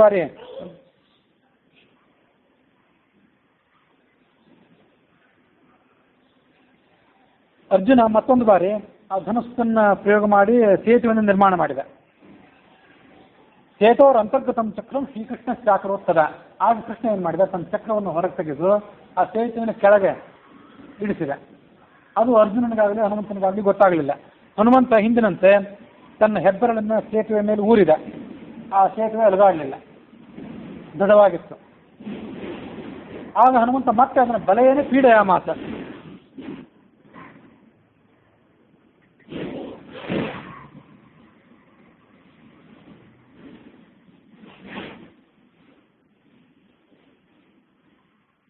ತನ್ನ ಪೂರ್ಣ ಬಲವನ್ನು ಹಾಕಿ ಆ ಸೇತುವೆಯನ್ನು ಮುರಿದು ಹಾಕಲಿಕ್ಕೆ ಪ್ರಯತ್ನ ಪಟ್ಟ. ಆ ಸೇತುವೆ ಅಲುಗಾಡಲಿಲ್ಲ. ಹನುಮಂತ ಮನಸ್ಸಿನಲ್ಲಿ ಆಲೋಚನೆ ಮಾಡಿದ, ಈಗ ಕೆಲವೇ ಸಮಯದ ಹಿಂದೆ ಆ ಸೇತುವೆ ನಾನು ಮುರಿದು ಹಾಕಿದ್ದೆ, ಈಗ ಆಗ್ತಿಲ್ಲ. ಇದಕ್ಕೆ ಈ ಒಟುವೇ ಕಾರಣ ಇದ್ದಿರಬೇಕು, ಈ ಒಟು ಹರಿಯೇ ಇದ್ದಿರಬೇಕು. ಅದಕ್ಕಾಗಿ ಮದ್ಗರ್ವ ಪರಿಹಾರೋದ್ಯ ಕೃಷ್ಣೇನಾನೇನತ್ತ ಕರ್ಮಣ, ನನ್ನ ಗರ್ವ ಪರಿಹಾರಕ್ಕಾಗಿ ಕೃಷ್ಣ ಈ ಆಲೋಚನೆ ಮಾಡಿರಬೇಕು ಅಂತ ಹನುಮಂತ ಹೇಳಿದ. ಮನ್ಮರ್ಕಟ ಸುಪೌರುಷಂ ಕುತೋ ಅಸ್ತಿತ್ರ ಕೃಷ್ಣಾಗ್ರೇ, ನನ್ನ ಪರಾಕ್ರಮಕ್ಕಿಂತ ಮಿಗಿಲಾದ ಶಕ್ತಿ ಎಲ್ಲಾದರೂ ಇದ್ದರೆ ಅದು ಭಗವಂತನಲ್ಲಿ ಅಷ್ಟೇ ಇದ್ದಿರಬೇಕು, ಅದಕ್ಕಿಂತ ಹೊರತಾದ ಶಕ್ತಿ ಬೇರೆ ಯಾರಲ್ಲೂ ಇರಲಿಕ್ಕೆ ಸಾಧ್ಯ ಇಲ್ಲ ಅಂತ ಆಲೋಚನೆ ಮಾಡಿ ಕಪಿ ಅರ್ಜುನನಿಗೆ ಹೇಳಿದ. ಅರ್ಜುನನೇ, ನೀನೀಗ ಗೆದ್ದಿ. ಯಾಕೆ ಗೆದ್ದಿ ಅಂದರೆ ಒಟೋರ್ ಯೋಗ, ಈ ಒಟುವಿನ ಸಹಕಾರ. ಯೋಗ ಅಂದರೆ ಬರೇ ಸಹಕಾರ ಅಲ್ಲ, ಯೋಗೇಶ್ವರ ಕೃಷ್ಣ, ಅವನ ಸಹಕಾರದಿಂದ ನೀನೀಗ ಗೆದ್ದಿ. ಸೇತು ಚಕ್ರ ಪ್ರವೇಶಕೃತ, ಆ ಸೇತುವಿನ ಕೆಳಗೆ ಆ ಒಟು ಚಕ್ರ ಇಟ್ಟಿದ್ದೆ, ಅದಕ್ಕಾಗಿ ನೀನು ಗೆದ್ದಿದ್ದಿ. ನಾನು ಇನ್ನು ನಿನಗೆ ಯಾವತ್ತೂ ಕೂಡ ಸಹಾಯ ಮಾಡ್ತೇನೆ. ನಿನಗೆ ಸಹಾಯ ಮಾಡಲಿಕ್ಕಾಗಿ ಕೃಷ್ಣ ಅಲ್ಲಿಂದ ಬಂದ. ಅನೇನ ರಾಮರೂಪೇಣ ತ್ರೇತಾಯಾಮ್ಯೇ ವರೋರ್ಪಿತ. ಹಿಂದೆ ತ್ರೇತಾಯುಗದಲ್ಲಿ ರಾಮ ನನಗೆ ವರ ಕೊಟ್ಟಿದ್ದ, ದ್ವಾಪರ ಯುಗದಲ್ಲಿ ಮತ್ತೊಂದು ಬಾರಿ ನಿನಗೆ ದರ್ಶನ ಕೊಡ್ತೇನೆ ಅಂತ. ಆ ಮಾತನ್ನು ಈಗ ಈ ಒಟುವಿನ ರೂಪದಲ್ಲಿ ಬಂದು ಕೃಷ್ಣ ಸತ್ಯ ಮಾಡಿದ ಅಂತ ಹನುಮಂತ ಅರ್ಜುನನಿಗೆ ಸಮಾಧಾನ ಮಾಡಿದ. ಒಟ್ಟು ಕೃಷ್ಣನ ರೂಪವನ್ನು ತಾಳಿ ಅವರಿಬ್ಬರನ್ನ ಸಮಾಧಾನ ಮಾಡಿದ. ಚಕ್ರಂ ಯಯೌ ಯಥಾಸ್ಥಾನಂ ಶ್ರೀಕೃಷ್ಣಕ್ಕೆ ಆಜ್ಞಾತದ. ಸೇತುವೆ ಕೆಳಗಿದ್ದಂಥ ಚಕ್ರ ಮತ್ತೆ ಕೃಷ್ಣನ ಕೈ ಸೇರಿತ್ತು.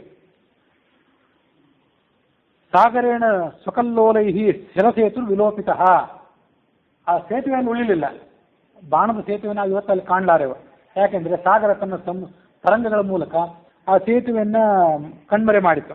ಮುಂದೆ ಅರ್ಜುನನು ಕೂಡ ತನ್ನ ಗರ್ವವನ್ನು ಪಡಿಕೊಂಡ, ಪರಿಹಾರ ಮಾಡಿಕೊಂಡ. ಕೃಷ್ಣನ ಮೂಲಕವಾಗಿ ನಾನು ಬದುಕಿ ಉಳಿದೆ ಅಂತ ತಿಳ್ಕೊಂಡ. ಕೃಷ್ಣ ಅರ್ಜುನನಿಗೆ ಹೇಳಿದ, ತ್ವಯಾ ರಾಮೇಣ ಸ್ಪರ್ಧಿತಂ, ನೀನು ಹನುಮಂತನ ಜೊತೆ ಸ್ಪರ್ಧೆ ಮಾಡಿದೆ. ಅದರ ಅರ್ಥ ಏನು ಅಂದ್ರೆ ರಾಮನ ಜೊತೆಗೆ ಸ್ಪರ್ಧೆ ಮಾಡಿದಂತೆ, ಇದು ನಿನಗೆ ಯೋಗ್ಯ ಅಲ್ಲ. ಹನುಮಂತ ನಿನ್ನ ಧನುರ್ವಿದ್ಯೆಯನ್ನ ತುಚ್ಛೀಕಾರ ಮಾಡಿದ. ನಿನ್ನ ಧನುರ್ವಿದ್ಯೆಗೆ ಯಾವುದೇ ಮಹತ್ವ ಇಲ್ಲ, ಕೃಷ್ಣ ಇಲ್ಲದೆ ಇದ್ರೆ ಅದಕ್ಕೆ ಮಹತ್ವ ಇಲ್ಲ ಅಂತ ಅನ್ನೋದನ್ನು ತೋರಿಸಿಕೊಟ್ಟ. ರಾಮೇಣ ಸ್ಪರ್ಧಿತಂ ಯಸ್ಮಾತ್ ತಸ್ಮಾದ್ ಅರ್ಜುನ ಸಂಜಿತ. ಹನುಮಂತರಿಗೂ ಕೃಷ್ಣ ಹೇಳಿದ, ನೀನು ಅರ್ಜುನನ ಜೊತೆ ಸ್ಪರ್ಧೆ ಮಾಡ್ಲಿಕ್ಕೆ ಹೊರಟೆ. ಅರ್ಜುನನ ಜೊತೆ ಸ್ಪರ್ಧೆ ಮಾಡೋದು ಅಂದ್ರೆ ಭಗವಂತನ ಜೊತೆಗೆ ಸ್ಪರ್ಧೆ ಮಾಡಿದಂತೆ. ಯಾಕಂದ್ರೆ ಅರ್ಜುನನ ಒಳಗೆ ಇದ್ದವನು ಆ ರಾಮನೇ. ಅದಕ್ಕಾಗಿ ನೀನು ಕೂಡ ಈಗ ನಿನ್ನ ಗರ್ವವನ್ನು ಪರಿಹಾರ ಮಾಡ್ಕೊಂಡಿ. ಹೀಗೆ ಹೇಳಿ ಆ ಹನುಮಂತನನ್ನು ಬೀಳ್ಕೊಟ್ಟು ಅರ್ಜುನನ ಜೊತೆಗೂಡಿ ಕೃಷ್ಣ ತನ್ನ ಲೋಕಕ್ಕೆ ಹೊರಟು ಹೋದ. ಇದು ಭಾವಿ ಕಥಾ, ಮುಂದೆ ನಡೆದಂಥ ಕಥೆ. ಇದು ಮುಂದೆ ನಡೆಯಬೇಕಾದ ಕಥೆ. ನಾನು ನಿನಗೆ ಈಗಲೇ ಇದನ್ನು ಹೇಳಿದೆ, ಮತ್ತೇನಾದರೂ ಕಥೆ ಕೇಳಬೇಕು ಅಂತಿದ್ರೆ ಹೇಳು ಅಂತಂದ್ರ ಗುರುಗಳೇ, ಇನ್ನು ಎಲ್ಲ ಕಥೆಗಳನ್ನು ಹೇಳಿ ಮುಗಿಸಿದ್ದೀರಿ, ರಾಮನ ವೈಕುಂಠಾರೋಹಣದ ಕಥೆ ಇದ್ರೆ ಹೇಳಿ, ಅದೊಂದನ್ನು ಕೇಳಿ ನನ್ನ ಸಂತೋಷ ಪೂರ್ಣ ಆಗ್ತದೆ ಅಂದ ಆ ಶಿಷ್ಯ. ಆಯಿತು, ಇಲ್ಲಿ ತನಕ ಮನೋಹರ ಕಾಂಡವನ್ನು ಹೇಳಿದೆ, ಇನ್ನು ಪೂರ್ಣ ಕಾಂಡವನ್ನು ಹೇಳ್ತೇನೆ ಕೇಳು ಅಂದ್ರೆ ಆ ಗುರುಗಳು. ಅದರಲ್ಲಿ ರಾಮನ ವೈಕುಂಠಾರೋಹಣ ಇದೆ, ಅದನ್ನು ಯಾರು ಈ ಮನೋಹರ ಕಾಂಡವನ್ನು ಯಾರು ಕೇಳ್ತಾರೆ ಅವರಿಗೆ ರಾಮನಲ್ಲಿ ದೃಢವಾದಂಥ ಭಕ್ತಿ ದೊರೆಯುತ್ತದೆ ಮತ್ತು ಅವರ ಮನಸ್ಸಿನ ಎಲ್ಲ ಅಪೇಕ್ಷೆಗಳು ಕೂಡ ಈಡೇರ್ತವೆ. ಇದಂ ಪವಿತ್ರಂ ಪರಮಂ ವಿಚಿತ್ರಂ ನಾನಾಚರಿತ್ರಂ ಪ್ರತಿಪುಣ್ಯದಂ ಚ ಸದಾ ನರೈಃ ಶ್ರಾವ್ಯಮಿದಂ ಮುದಾ ಶ್ರೀ ಸೀತಾಪತೇರ್ಭಕ್ತಿ ವಿವೃದ್ಧಿಕಾರಿ. ಮನೋಹರ ಕಾಂಡ ಇದು ಯಾಕೆಂದ್ರೆ ಭಗವಂತನಲ್ಲಿ ಭಕ್ತಿಯನ್ನು ಇದು ಹೆಚ್ಚಿಸುವಂಥದ್ದಾದ್ರಿಂದ ಇದು ಮನೋಹರ ಕಾಂಡ. ಅಲ್ಲಿಗೆ ಆನಂದ ರಾಮಾಯಣದಲ್ಲಿ ಮನೋಹರ ಕಾಂಡದಲ್ಲಿ 18ನೆಯ ಸರ್ಗ ಮುಕ್ತಾಯ ಕಂಡಿದೆ ಮತ್ತು ಮನೋಹರ ಕಾಂಡನೂ ಕೂಡ ಮುಕ್ತಾಯ ಕಂಡಿದೆ. ಮುಂದೆ ಪೂರ್ಣಕಾಂಡದ 1ನೇ ಸರ್ಗ. ಹೀಗೆ ಆ ರಾಮ ರಾಜ್ಯವನ್ನು ಆಳ್ತಿದ್ದಾಗ ಒಮ್ಮೆ ಒಬ್ಬ ದೂತ ಬಂದ ಸಭೆಯಲ್ಲಿ. ಆತ ಎಲ್ಲಿಂದ ಬಂದ ಅಂದರೆ ಹಸ್ತಿನಾವತಿ, ಪಾಂಡವರ ರಾಜಧಾನಿ ಅದು, ಅಲ್ಲಿಂದ ಬಂದಿದ್ದ. ಆತ ಸುಷೇಣನ ಕಡೆಯಿಂದ ಬಂದ ದೂತ ಆಗಿದ್ದ. ಹಸ್ತಿನಾವತಿಯನ್ನ ರಾಮ ಗೆದ್ದು ತನ್ನವನೇ ಆದಂತಹ ಕಪಿವೀರನಾದ ಸುಷೇಣನಿಗೆ ಅದನ್ನು ಒಪ್ಪಿಸಿಕೊಟ್ಟಿದ್ದ. ಆ ದೂತ ಸಂತ್ರಸ್ತನಾಗಿದ್ದ, ಭಯಗ್ರಸ್ತನಾಗಿದ್ದ. ರಾಮನಿಗೆ ಅವನು ಹೇಳಿದ, ಸೋಮವಂಶದಲ್ಲಿ ಹುಟ್ಟಿದಂತಹ ರಾಜರು ಕೆಲವರು ನಿನ್ನ ರಾಜ್ಯಕ್ಕೆ ಸೇರಿದಂತಹ ಹಸ್ತಿನಾವತಿಯನ್ನ ಗೆದ್ದು ಬಿಟ್ಟಿದ್ದಾರೆ. ಅವರಲ್ಲಿ ನಲ ಮೊದಲಾದಂತಹ ರಾಜರಿದ್ದಾರೆ, ಅವರು ಅದನ್ನು ಗೆದ್ದಿದ್ದಾರೆ. ಅದಕ್ಕಾಗಿ ಸುಷೇಣ ಸೋತು ನಿನ್ನಲ್ಲಿಗೆ ನನ್ನನ್ನು ಕೊಟ್ಟು ಕಳಿಸಿದ್ದಾನೆ. ಆಗ ರಾಮನಿಗೆ ಅದನ್ನು ಕೇಳಿ ಬಹಳ ಆಶ್ಚರ್ಯ ಅನಿಸಿತು. ಈ ರಾಜರು ಎಂದೂ ಕೂಡ ಯಾವ ರಾಜರು ಕೂಡ ನನ್ನ ಸಾಮ್ರಾಜ್ಯವನ್ನು ಆಕ್ರಮಣ ಮಾಡುವಂಥ ಧೈರ್ಯ ತೋರಿಸಿದ್ದಿಲ್ಲ. ಇದೇನು ಹೊಸ ರಾಜರು ಬಂದೋದನ್ನು ಕೇಳ್ತಿದ್ದೇನೆ, ಇದೆಂಥ ಆಕ್ರಮಣ. ಆಗ ಗುರುಗಳಂದ್ರು, ಇದೆಲ್ಲ ನನಗೆ ಗೊತ್ತಿಲ್ಲ, ವಾಲ್ಮೀಕಿಯನ್ನೇ ಕರೆಸು, ಅವರೇ ನನ್ನ ಚರಿತ್ರೆ ಬರೆದವರು, ಅವ್ರಿಗೆ ಇದು ಮಾಹಿತಿ ಇರಬೇಕು ಅಂತ ಹೇಳಿದ. ವಾಲ್ಮೀಕಿಗಳನ್ನು ಕರೆಸಿದರು. ಸೀತೆಯ ಜೊತೆಗೂಡಿ ರಾಮ ಅವರನ್ನು ಪೂಜೆ ಮಾಡಿದ. ಆಗ ಅವರಂದ್ರು, ನಿನಗೆಲ್ಲ ಗೊತ್ತಿದ್ದದ್ದೇ, ಅವರು ವಿನೋದಕ್ಕಾಗಿ ಇದನ್ನು ಕೇಳ್ತಾ ಇದ್ದಿ, ಈ ಕಥೆಯನ್ನು ಹೇಳ್ತೇನೆ ಕೇಳು ಅಂತಂದ್ರು ಅವರು. ನಿನಗೆ 11,000 ವರ್ಷದ ಅವಧಿ ಇತ್ತು ಈ ಭೂಲೋಕದಲ್ಲಿ ರಾಜ್ಯಭಾರ ಮಾಡಲಿಕ್ಕೆ. ಅದೆಲ್ಲ ಈಗ ಮುಗಿತಾ ಬಂದಿದೆ, ಇನ್ನು ಕೆಲವೇ ದಿನಗಳು ಉಳಿದಿದೆ. ಅದಕ್ಕಿಂತ ವಿಲಕ್ಷಣವಾದ ಘಟನೆಗಳನ್ನು ಕೇಳ್ತಾ ಇದ್ದಿ. ಇದು ಕೂಡ ನಿನ್ನ ಅವತಾರ ಪರಿಸಮಾಪ್ತಿಗೆ ಒಂದು ಪೂರ್ವಭಾವಿ ಆದಂಥ ಘಟನೆ.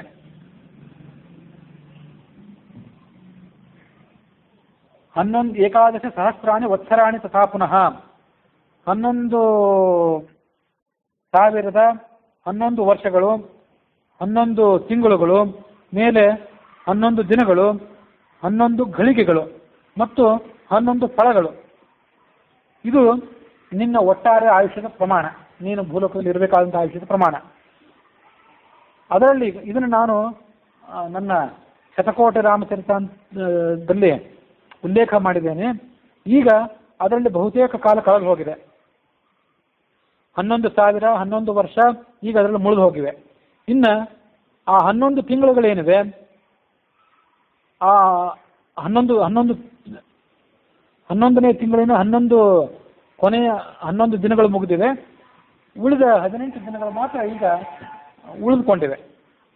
ಆ ಕಾಲವನ್ನು ನೀನೀಗ ಕಳೀತಾ ಇದ್ದೇನೆ. ಏಕಾದಶಿ ದಿನಾನ್ಯತ್ರ ಘಟಿಕಾಶ್ಚಾಪಿ ತನ್ಮಿತಾಃ ಏಕಾದಶ ಫಲಾನ್ಯೇವ ತೇ ರಾಜ್ಯಂ ನಿಶ್ಚಿತಂ ಮಯಾ ಅತೀತಾನಿ ಸಹಸ್ರಾಣಿ ತಥಾ ಸಮಾಹ. 11,100 ವರ್ಷಗಳೆಲ್ಲ 11,011 ವರ್ಷಗಳೆಲ್ಲ ಈಗ ಮುಗಿದಿವೆ. ಅತೀತಾಃ ಶೇಷಭೂತಾಶ್ಚ ಮಾಸಾಃ ಶೇಷಂ ದಿನಾಧಿಕಂ 18 ದಿನೈಃ ನ್ಯೂನಂ. ಇನ್ನು ಕೇವಲ 18 ದಿನಗಳು ನಿನ್ನ ಅವತಾರಕ್ಕೆ ಉಳಿದಿವೆ. ನೀನೊಂದು ಯುದ್ಧ ಮಾಡ್ತಿ, ಆ ಯುದ್ಧದಲ್ಲಿ ಗೆದ್ದ ಮೇಲೆ ನಿನ್ನ ಅವತಾರ ಮುಗಿಯೋದಿದೆ. ಗಂಗಾ ನದಿಗೆ ಹೋಗಿ ಅಲ್ಲಿ ಸ್ನಾನಾದಿಗಳನ್ನು ಮುಗಿಸಿ ಚತುರ್ಮುಖಾದಿಗಳ ಸ್ತೋತ್ರವನ್ನು ಸ್ವೀಕಾರ ಮಾಡಿಕೊಂಡು ನೀನು ಮುಂದೆ ನಿನ್ನ ಅವತಾರ ಪರಿಸಮಾಪ್ತಿ ಮಾಡ್ತೀವಿ. ಆಗ ರಾಮ ಕೇಳಿದ, ಈ ನಲ ಮೊದಲಾದಂಥ ರಾಜರು ಹಸ್ತಿನಾವತಿಯನ್ನು ಆಕ್ರಮಣ ಮಾಡಿದ್ರು ಅಂತ ಹೇಳ್ತಾ ಇದ್ದೀರಿ, ಅವ್ರು ಇಷ್ಟು ದಿವಸ ಎಲ್ಲಿದ್ರು? ನಾನು ಅವ್ರನ್ನ ಕೇಳಲೇ ಇಲ್ಲ, ಅವ್ರು ಎಲ್ಲಿಂದ ಬಂದರು?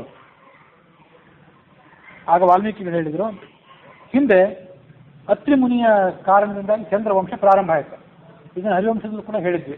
ಬ್ರಹ್ಮನ ಮಗ ಅತ್ರಿಯ ಕಣ್ಣೀರಿನಿಂದ ಚಂದ್ರ ಹುಟ್ಟಿದ, ಆ ಚಂದ್ರನಿಂದ ಬುಧ ಹುಟ್ಟಿದ, ಬೃಹಸ್ಪತಿಯ ಪತ್ನಿ ಸಾರಾಳಲ್ಲಿ. ಬುಧನಿಂದ ಪುರೂರವಸದಿಂದ ಆಯು ಮೊದಲಾದವರು, ಮುಂದೆ ಯಯಾತಿ, ನಹುಷ ಮೊದಲಾದವರು ಹುಟ್ಟಿದರು. ಆಯುವಿನ ಮಗ ನಹುಷನ ಮಗ ಯಯಾತಿ, ಹೀಗೆ ಮುಂದೆ ಯದು ಅವರೆಲ್ಲ ಹುಟ್ಟಿದ್ರು. ಯದುವಿನಿಂದ ಯದುವಂಶ, ಒಂದು ಪುರುವಿನಿಂದ ಪುರುವಂಶ, ಅದೇ ಕೌರವ ಪಾಂಡವರ ವಂಶ ಅಂತ ಹೀಗೆ ಬಂದಿತ್ತು. ಅಲ್ಲಿ ಅಂತೂ ಚಂದ್ರನಿಂದ ಹುಟ್ಟಿದ್ದ ಹೌದು, ಅಲ್ಲಿ ಸಂಬಂಧಪಟ್ಟಂತೆ ಸ್ವಲ್ಪ ವ್ಯತ್ಯಾಸದ ಕಥೆ ಇದು ಆನಂದ ರಾಮಾಯಣದ್ದು. ಅತ್ರಿ ಮುನಿ ಹಿಂದೊಮ್ಮೆ ಹುಣ್ಣಿಮೆ ದಿವಸ, ವೈಶಾಖದ ಹುಣ್ಣಿಮೆ ದಿವಸ ಸೋಮಯಜ್ಞವನ್ನು ಮಾಡಿದ. ಸ್ವಲ್ಪ ವ್ಯತ್ಯಾಸ ಮಾಡಿದರೆ ಸೋಮಯಜ್ಞವನ್ನು ಮಾಡಲಿಲ್ಲ. ಆತ ಸಂಚಾರ ಮಾಡ್ತಿದ್ದಾಗ ಚಂದ್ರನನ್ನು ನೋಡಿದ. ಸೋಮಂ ನಾರಿಯ ಮುಖೋಪಮಂ, ಆ ಚಂದ್ರನನ್ನು ನೋಡಿದಾಗ ಚಂದ್ರನ ಸೌಂದರ್ಯ ಆತನಿಗೆ ಸ್ತ್ರೀ ಸೌಂದರ್ಯವನ್ನು ನೆನಪಿಸಿತು. ಆತನ ತೇಜಸ್ಸು ಕೆಳಗೆ ಬಿತ್ತು. ಅದರಿಂದ ಮಗ ಹುಟ್ಟಿದ. ಚಂದ್ರನ ದರ್ಶನದಿಂದ ಹುಟ್ಟಿದವನಾದ್ದರಿಂದ ಆ ಹುಟ್ಟಿದ ಮಗನಿಗೂ ಸೋಮ ಅಂತಲೇ ಹೆಸರು. ಆತ ಅರಣ್ಯದಲ್ಲಿ ತಪಸ್ಸು ಮಾಡಿದ. ಆ ಸೋಮ ಅರಣ್ಯದಲ್ಲಿ ತಪಸ್ಸು ಮಾಡ್ತಿದ್ದಾಗ ಒಂದು ವಿಲಕ್ಷಣ ಘಟನೆಯನ್ನು ನೋಡಿದ. ಕೆಲವು ಪಕ್ಷಿಗಳು ಸೇರಿ ಒಂದು ಆನೆಯನ್ನು ಕೊಂದು ಹಾಕಿದವು. ಪಕ್ಷಿಗಳು ಸೇರಿ ಆನೆಯನ್ನು ಕೊಂದು ಹಾಕ್ತಿರ್ಬೇಕಾದ್ರೆ ಸ್ಥಳಕ್ಕೆ ಏನೋ ಮಹತ್ವ ಇದ್ದಿರಬೇಕು ಅಂತ ಆಲೋಚನೆ ಮಾಡಿದ. ಆಲೋಚನೆ ಮಾಡಿ ಅಲ್ಲಿ ಹಸ್ತಿನಾವತಿ, ಹಸ್ತಿ ಅಂದರೆ ಆನೆ, ಹಸ್ತಿನಾವತಿ ಎನ್ನುವ ನಗರವನ್ನೇ ಅಲ್ಲಿ ನಿರ್ಮಾಣ ಮಾಡಿದ. ಅದೇ ಪಾಂಡವರ ರಾಜಧಾನಿ. ಮುಂದೆ ತತ್ರ ಪೌರೈಷ್ಕೃತೋ ರಾಜ ಸೋಮಯೇವ ರಘುತ್ತಮ, ಆ ಸುತ್ತಮುತ್ತಲಿದ್ದ ಪ್ರಜೆಗಳು ಈ ಸೋಮನನ್ನೇ ಅಲ್ಲಿ ರಾಜನನ್ನಾಗಿ ಮಾಡಿದರು. ಇದು ಹರಿವಂಶದಲ್ಲಿ, ವಿಷ್ಣು ಪುರಾಣದಲ್ಲಿ, ಭಾಗವತಾದಿಗಳಲ್ಲಿ ಇಲ್ಲದೇ ಇರುವಂಥ ಕಥೆ ಇದು, ಪ್ರತ್ಯೇಕವಾದ ಕಥೆ. ಆ ಸೋಮನಿಗೆ ಬುಧ ಅಂತ ಮಗ ಹುಟ್ಟಿದ. ಆ ಬುಧ ಮತ್ತು ಸೋಮ ಇಬ್ಬರು ಕೂಡ ಇಡೀ ಭೂಮಂಡಲವನ್ನೆಲ್ಲ ತಮ್ಮ ವಶದಲ್ಲಿಟ್ಕೊಂಡ್ರು. ಮುಂದೆ ಅವರು ದೇವಲೋಕಕ್ಕೂ ಕೂಡ ಹೊರಟರು. ಸುರಸ್ತ್ರೀಭಿಶ್ಚ ಸಂಯುತವು ಮುಕ್ತ ದೇವಾನ್ ಸ್ವರ್ಗಲೋಕೆ ನಿವಾಸಂ ಚಕ್ರತುಸ್ತದ, ಸ್ವರ್ಗಲೋಕಕ್ಕೆ ಹೋದ್ರು, ಅಲ್ಲೂ ಗೆದ್ದರು. ಮುಂದೆ ಈ ಸೋಮ ಮತ್ತು ಬುಧ ಇಬ್ಬರು ಆ ಸ್ವರ್ಗಲೋಕದಲ್ಲೇ ವಾಸ ಮಾಡಿದರು ದೀರ್ಘಕಾಲ. ಅವರಿಗೆ ಚತುರ್ಮುಖ ಬ್ರಹ್ಮ ವರಗಳನ್ನು ಕೊಟ್ಟ. ನೀವಿಬ್ಬರು ನನ್ನ ವಂಶದಲ್ಲೇ ಹುಟ್ಟಿದ್ದೀರಿ. ನಾನು ಚತುರ್ಮುಖ ಬ್ರಹ್ಮ, ನನ್ನಿಂದ ಅತ್ರಿ, ಅತ್ರಿನಿಂದ ಸೋಮ, ಸೋಮನಿಂದ ಬುಧ, ಹೀಗೆ ಮಕ್ಕಳಿವರು. ನೀವು ಸಕಲ ದೇವತೆಗಳನ್ನು ಕೂಡ ಗೆದ್ದಿರಿ, ಗೆದ್ದವರನ್ನ ಬಿಟ್ಟುಕೊಟ್ಟಿದ್ದೀರಿ. ನಿಮ್ಮ ಪರಾಕ್ರಮ ಇದು. ನಿಮ್ಮ ವಂಶದಲ್ಲಿ ವಿಷ್ಣುಧ್ವಂಶೇ ನೃತಾಶ್ಚೇಚಿತ ಅಗ್ರೇ ತ್ರಿಪುರುಷೋರ್ಧ್ವತಃ, ನಿಮ್ಮ ತಲೆಮಾರುಗಳ ನಂತರ ಒಂದು 2-3 ತಲೆಮಾರುಗಳು ದಾಟಿ 7 ತಲೆಮಾರುಗಳ ತನಕ ಈ ಪುರುಷರು ಯಾರೂ ಕೂಡ ಬೇರೆ ಯಾರ ಕಡೆಯಿಂದಲೂ ಸೋಲನ್ನು ಅನುಭವಿಸೋದಿಲ್ಲ. ಯಾರ ಕಡೆಯಿಂದಲೂ ಸೋಲಬಾರದು ಅಂತ ನಾನು ವರ ಕೊಡ್ತೇನೆ.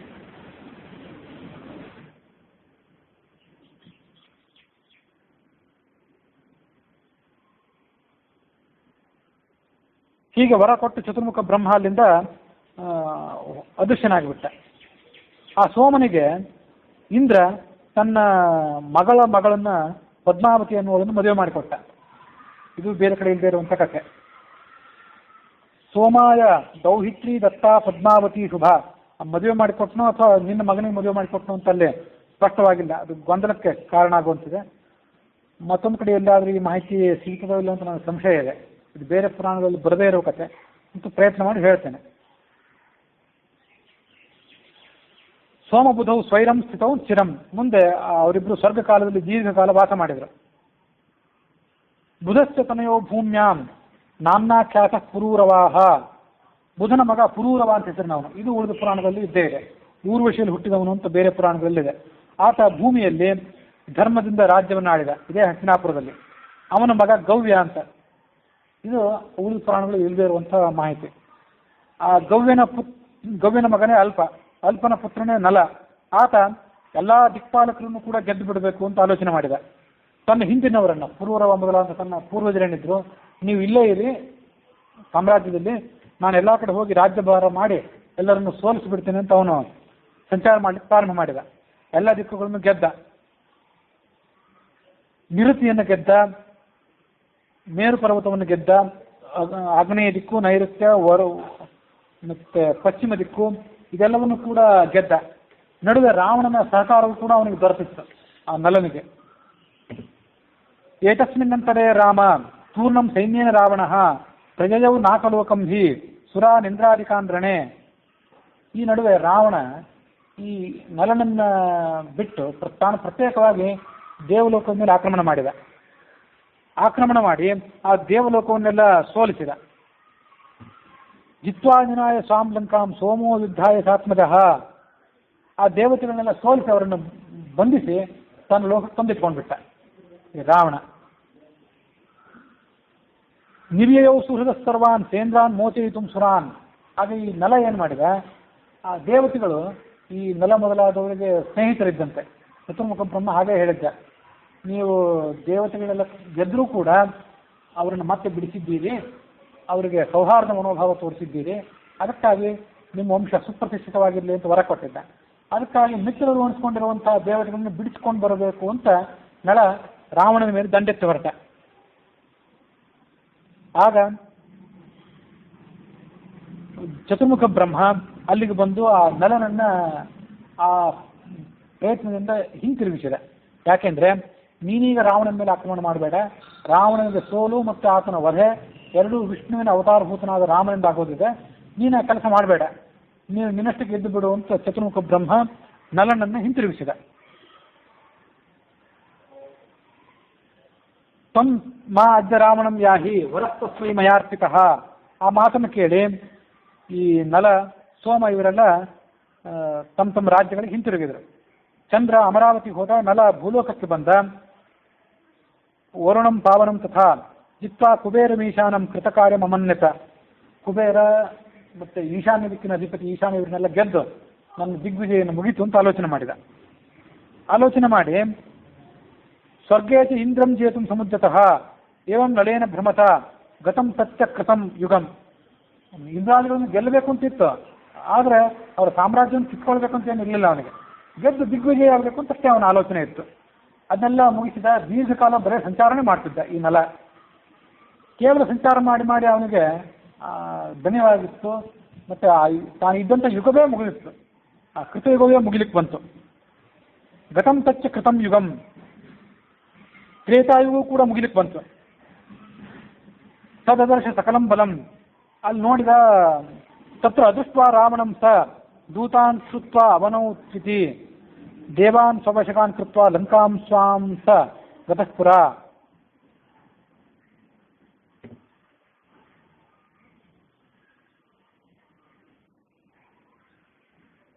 ಆ ಲಂಕಾನಗರಕ್ಕೆ ಆತ ಬಂದಾಗ ಆ ರಾವಣನ ಹತ್ಯೆನೂ ಕೂಡ ಆಗಿ ಹೋಗಿದೆ ಅಂತ ಸಮಾಚಾರ ನಳನಿಗೆ ತಿಳಿಯಿತು.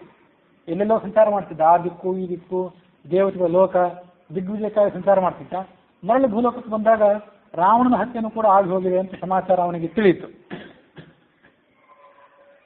ಆ ನಲನಿಗೆ ನದ್ಯುಕ ಅಂತ ಮಗ, ಅವನಿಗೆ ಜಾತಿಕರ ಅಂತ ಮಗ, ಅವನಿಗೆ ವಸುಧ ಅಂತ ಈಗ ಮಗ, ಅವನ ಮಗ ಲಘುಶ್ರುತ ಅಂತ, ಅವನ ಮಗ ಸುರಥ, ಆಜಮೀಢ ಅಂತ ಅವನಿಗೆ ಮಗ. ಆ ನಳ ತನ್ನ ಮಂತ್ರಿಗಳ ಜೊತೆ ಆಲೋಚನೆ ಮಾಡಿದ. ಕಿಮರ್ಥಮಿಂದ್ರಲೋಕಂ ತಂ ಗಂತವ್ಯ ಮಧುನಾ ಯತಿ ಭುವಿ ದೇವಾ ಸಮಾನೀತಃ ಲಂಕಾಯಾಂ ರಾವಣೇನ ಹಿ.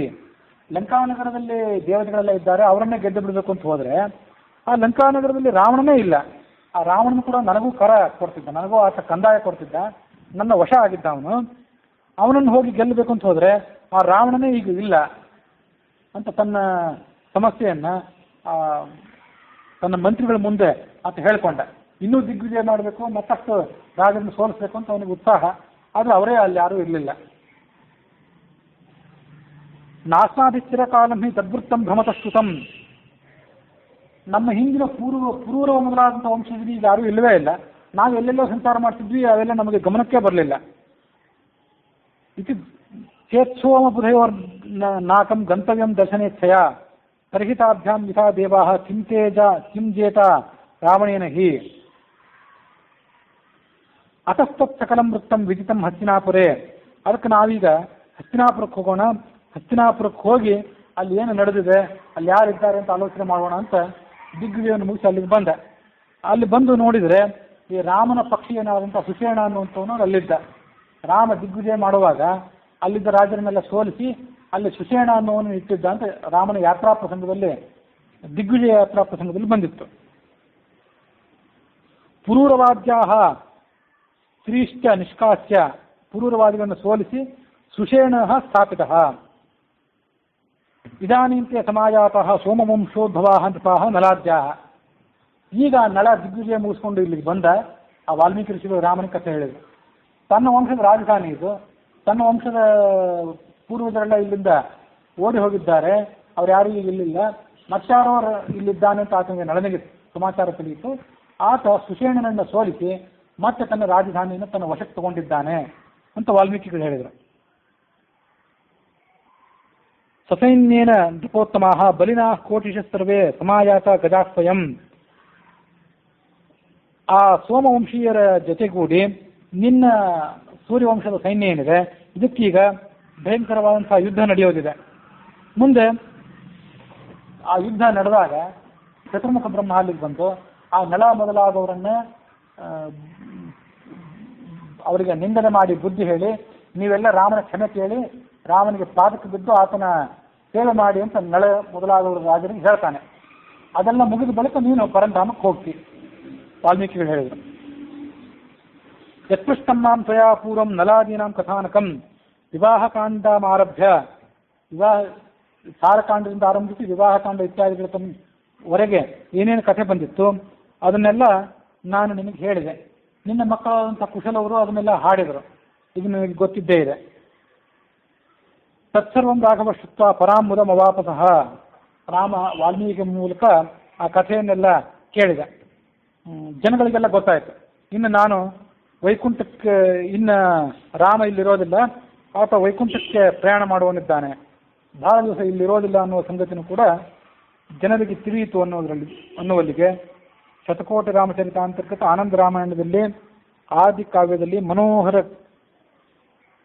ಕಾಂಡವು ಮುಗಿದು ಪೂರ್ಣ ಕಾಂಡದಲ್ಲಿ ಸೋಮವಂಶದ ರಾಜರ ಹಿನ್ನೆಲೆ ಅನ್ನುವಂಥ ಮೊದಲನೇ ಸರ್ಗ ಇಲ್ಲಿಗೆ ಮುಕ್ತಾಯಗೊಂಡಿದೆ.